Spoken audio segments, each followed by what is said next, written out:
Hello and welcome to Lesson 6 of Computer Systems for National 5 Computing Science. Last time we took a look at vector graphics and bitmap graphics. We're going to take another look, but we're going to learn more about these objects and these attributes. And as a bit of a recap, let's look at how bitmaps are stored.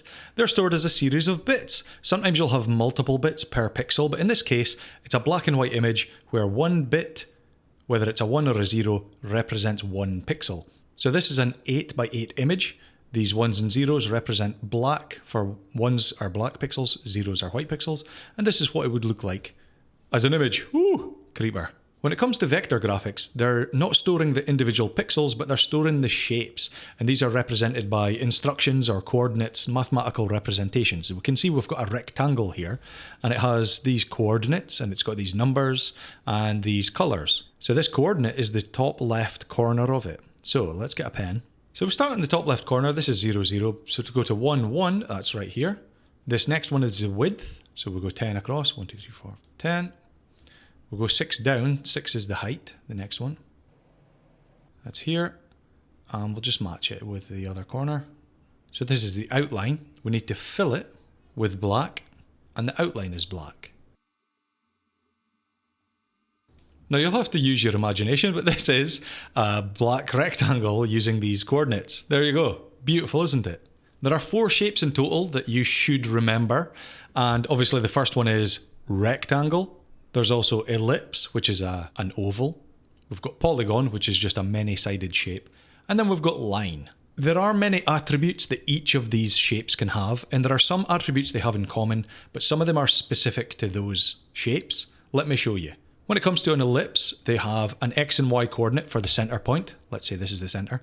They have the radius in the x direction. There's the radius in the x direction.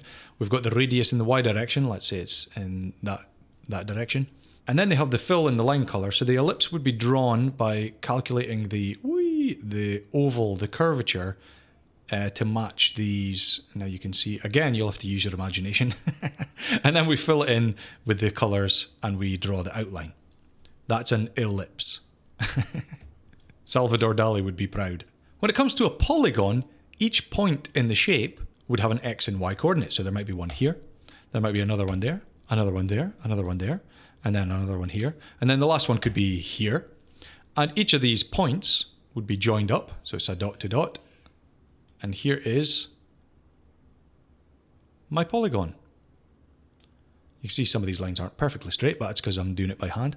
And then we would fill it in with the fill color and we would draw the line using the color specified. And when it comes to a line, it has a starting x and y coordinate and it has an ending x and y coordinate and it has a line color. There is no fill for lines, so we would have the starting x and y.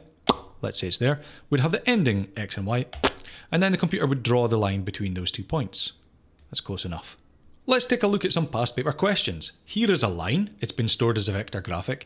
You have to state one attribute of this object. Well, if we go back and look at what I said, we have the x and y coordinate of the starting point, the x and y coordinate of the finishing point, and then we have the color, the line color. Any one of those would be acceptable. You could also have said things like line thickness or line style, but these are extras. They're getting a bit more complicated. If you can remember fill, line, and x and y coordinates, you'll be fine. Let's look at another past paper question. Here's an electronic scoreboard.